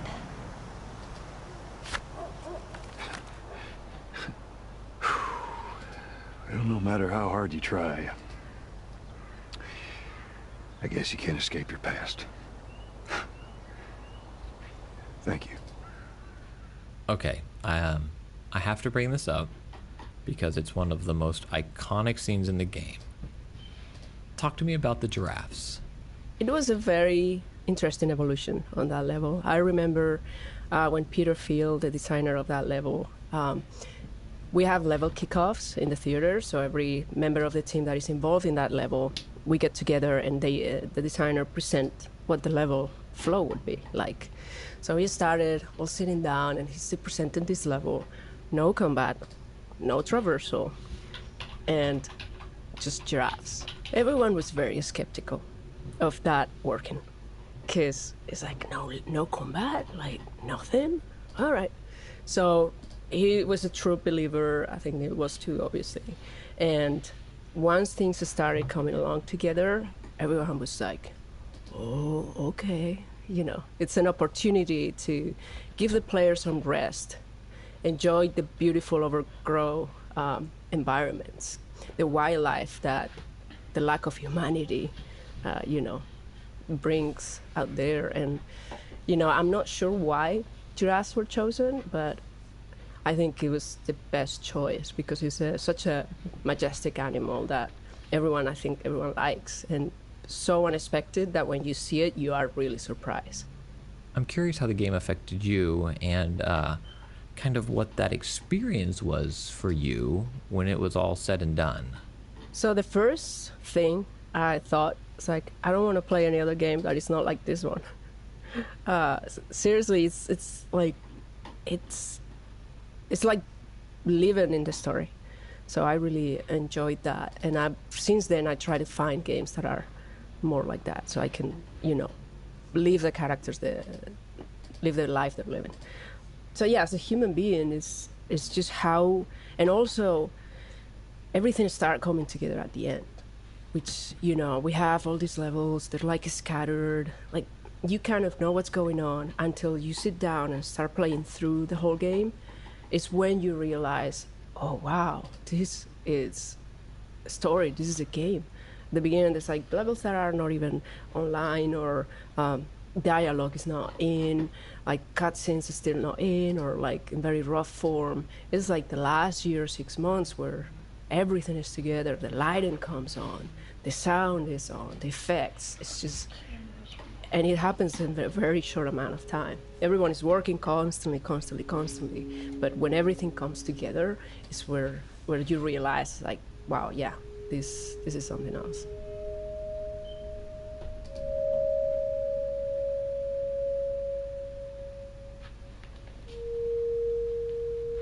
So Joel and Ellie make their way down the stairwell.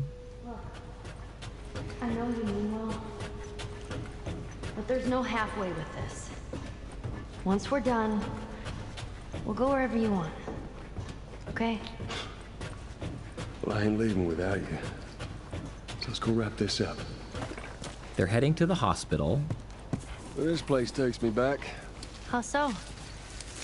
It was right after everything went down. I ended up in a triage just like this. It'd be different. I just know it. And then we wake up in the hospital room. Welcome to the Fireflies. Sorry about that. They didn't know who you were. And Ellie? She's all right. They brought her back. You came all this way. How'd you do it? It was her. She fought like hell to get here. Maybe it was meant to be. I lost most of my crew crossing the country. I pretty much lost everything. And then you show up, and somehow we find you just in time to save her. Maybe it was meant to be. Take me. And just the pure Sisypheus has transported our sacrificial lamb. So you didn't. He's being prepped for surgery. And then, of course, the whole revelation of that this plot was always designed to be like that. You basically just transported our sacrificial lamb. So you didn't have to save her. We're gonna kill her anyway. The girl could have gotten here dead or alive. And just the pure Sisyphean frustration that comes from that is like, what have I done all this for? It was like, it was for nothing. This was just this rush of nihilism at Joel. But now he has stakes in it. Now it really matters. And it's like, all right, you guys done fucked up. Like this is, you have awoken the beast because you have activated now every part of me. The hell do you mean surgery? The doctors tell me the cordyceps, the growth inside her, has somehow mutated. It's why she's immune. Once they remove it, they'll be able to reverse engineer a vaccine. A vaccine. But it grows all over the brain. It does. Find someone else. And Marlene were saying, Joe.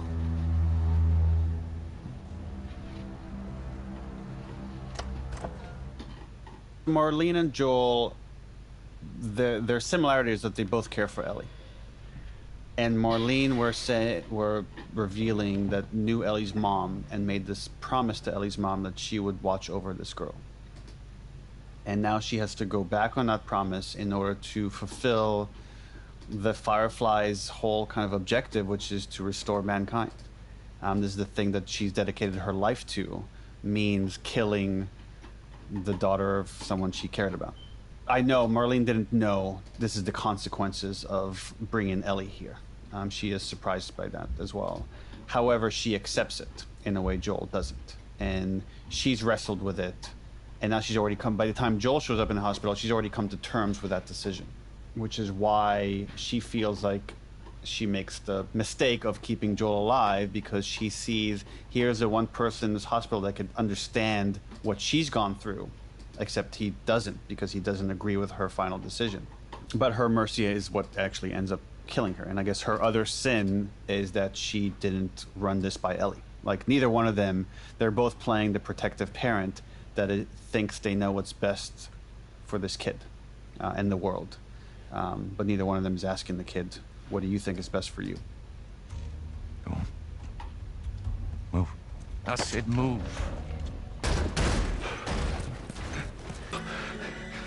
She hasn't been raped and murdered. And the hero at the end says, She won't feel anything.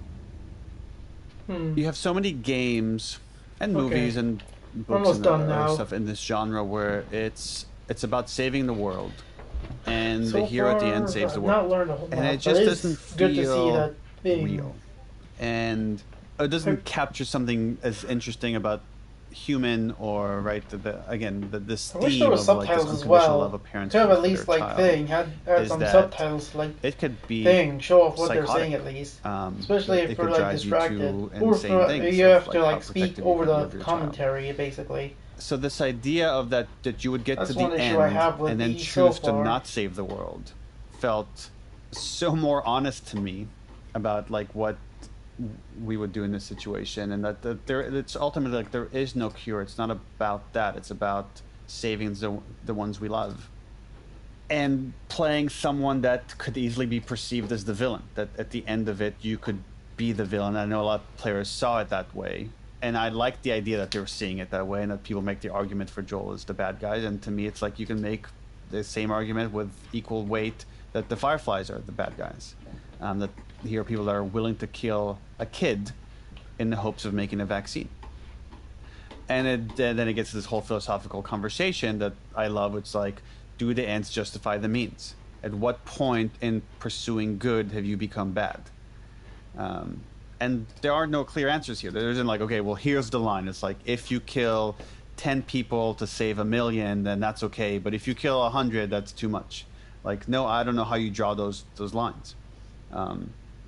So I just love that for Joel, and hopefully by now the player, they understand that like that doesn't matter. Like Ellie could save 1 million people, or she could save 2 people. She could save all of mankind. That doesn't matter. That's his daughter. There is no price you can put on your kid's head. It just doesn't exist. I think for Ellie, she was willing to accept at any cost bringing meaning to this journey. Even when they get to the very end, right before they're at the Firefly Hospital, Joel tells Ellie, let's go back. We don't need to do this, because he's afraid of like, yeah, you're already seeing he doesn't care. He doesn't care about what this would mean, but it's just putting her at risk for one more day. Why do let's go back. We could start a life. And she rejects that. She just says, after everything we've done, after everything I've done, everything we've been through, it can't be for nothing, right? She needs to find meaning here, and she ultimately, well, whether she does or doesn't, I guess it's a little bit open to interpretation. But she's left not with what she thought this would lead to, right? She thought this would lead to a cure, and then she wakes up in the car and is told there is no cure. There's dozens, actually. Why so many people were not shocked by his decision, but couldn't believe what he did. And whereas before I was like, how? Who would not do that? You know, for me, Ashley, I don't think I would do anything differently than what Joel did. I don't have any kids, but I have 7 nieces and nephews, and if this happened with any one of them, there's no way I would leave them on that table. I would steal them and kill every single person that was in my path to save them. But I don't think I would lie to them. I think that is where the fault was with Joel, but I get why he lied. Because he can't live with her being disappointed in him. And I think he knows that she'll be upset and possibly never forgive him. And I think that's the same part of himself that pushes people away. You know, he lives his life with a lot of rules and sets up these parameters to protect himself. And he still is doing it until the end. But I think he has realized, wow, here's someone in this world that I care about. And they care about me. And that is more important to me. Like I bet I would have. She says, okay. Gonna leave. Someone that's gonna love this question, this idea of like Okay, that she wants to we're make at Joel the swear end. to her that he's telling the truth because something Probably get ended definitely abruptly, feels off but to her. yeah, I do have to apologize if I do that. But then 'Cause she I also do have got to- this 'cause I'm thing over that she's the been time looking now that I for have the to whole end time. this. Is like someone that's not going to leave, someone that's going to love her unconditionally. And can you reconcile those two things? But yeah, I Can figured I'd you just give this a go anyway. Be with just someone to that has see what it wronged was you like. in this way. Haven't or done a that reaction has stream in years. lied in in such a way to make you lose trust. At least since 2020, there's early this- 2020, I think. Again, this whole philosophical debate of how far are you willing to go to With that protect thing, your child. with the as multiple far as endings of Life is Joel's Strange arc. 2 that I did with a And friend of mine. This idea of taking him to the end of the Figured I'd line, like talk what's over the this. most extreme act There's you not would have much to as- take? Because I haven't read much right, to say at characters all, will take actually, a throughout path the of whole least thing. resistance. Whatever the Mostly 'cause least they there's have just to do not to much achieve their for goal, me that's to what they're going actually to do. So you put an comment on. obstacle, so they have to take a more extreme choice, and another obstacle they have to make more extreme.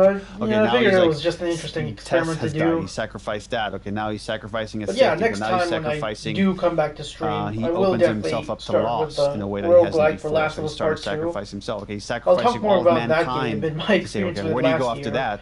It's like, oh, When he's I willing get to to it, though. sacrifice his relationship with her to save her. That's the ultimate sacrifice that he could make. Is like he's lying to her, knowing that this could be it. She might never trust him again, but he's got to do that so she doesn't go back to that hospital and try to get the cure. But yeah, not much I could actually say about this, if I'm being honest. It's just kind of alright. I love that that's the story. I will say, Because though, we're so flawed as humans, and that the hero of the story, the main character in the story, Joel, is so flawed, and we need to see that. Because when we see it, we're like, yeah, I can relate to that, because I'm flawed too. But this particular game and this experience was absolutely the greatest thing I've ever worked on. I loved the story and the cast, the crew. Naughty Dog is so amazing to work with, and I haven't quite worked on something still to this day where when I was on set, I was inspired constantly. And as an artist in any form, you're always looking for that thing to sort of be inspired, that muse. And it's a little selfish, that you need that thing. But this was absolutely that thing for me. I learned so much. I would offer this story. I was in Indiana at a convention, and a father comes up to me, and he says, I got that game, and I started playing it, and I got to the prologue. I was like, yeah. And he goes, I have a daughter, and at that time she was a baby. And he said, I got to the end of the prologue, and I put the controller down. I went to my daughter's room, and I held her, and I cried. And I said, I understand. He goes, no, you don't. He said, I never went back to that game. And he said, every day that I came home, I sat, or I would walk into my house, and I would look, and I'd see where that controller sat in the same place that I left it. He goes, 6 months went by, and I finally decided, all right, I'm not going to let this thing beat me. And I picked up the controller, and I played. And I finally get to the giraffe moment. And I put the controller down again, and I cried.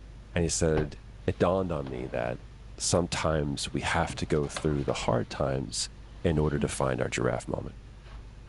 I mean, I would love for The Last of Us to have that kind of impact on people's lives, that they remember where they were and the characters have stuck with them, and some of the morally ambiguous situation they've been in have raised some interesting questions for them in their lives.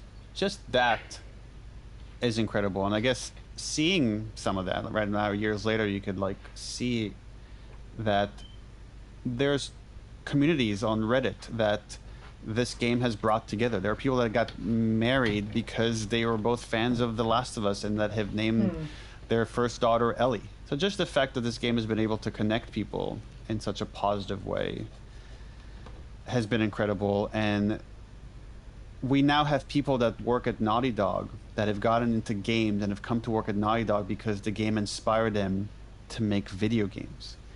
And again, I can think to games that have done that for me. I couldn't ask for anything more, right? It's the most incredible feeling that you're able to now somehow inspire someone that will make the next great game. Is incredibly humbling and just inspiring. All right. Next week on the official The Last of Us podcast. Wait, what? Next week? I mean, this game absolutely just shows you how hate can absolutely wreak havoc on a family and an entire community of people. You know, there's endure and survive physically, but what does that mean for your soul? Is that Laura What does that Bailey? mean mentally? How do you live with yourself? Well, love is hopefully one of those things that can feel more universal. They didn't need to make a sequel, but the story needed to be told in part 2. And to not have granted the opportunity for this story to continue would have been a grave disservice to the story, to the characters, and to the world. Interesting. But before we dive into the second game, over the next few days we'll be dropping 3 shorter episodes, which we're calling Artifacts. We'll be talking with actor cosplayer Mika Burton, TV writer Mark Bernardin, and film director Nia DaCosta about their experiences playing the game and how The Last of Us has affected their lives and the world of gaming at large. Okay. Be sure to keep an eye on your feed for those episodes and our official The Last of Us Part 2 discussion. The official The Last of Us podcast is produced by PlayStation and Spoke Media. It's hosted by me, Christian Spicer, and written by Brigham Mosley. Our Sony PlayStation team includes Charlie Yater, Christian Cardona, and Carrie Surtees. Our Naughty Dog team includes Arnie Meyer and Scott Lowe. Our production team is... Okay, I'm just gonna end it here then. There's nothing else to think of. Alright, well, I don't have much to say. It's good to like hear what their experience was making the game, basically. But yeah, that's about all I can say. I do apologize. I do apologize. It ended up being more boring than anything. I wasn't playing the game or anything. I probably should have just like titled it React Live, but man, I don't know. I probably might not do that for next time for part 2's like behind the scenes stuff. But there is something I do want to tackle there. You'll find out though when I come back though. For now, we'll just end it here. So, like always, well, take care everyone.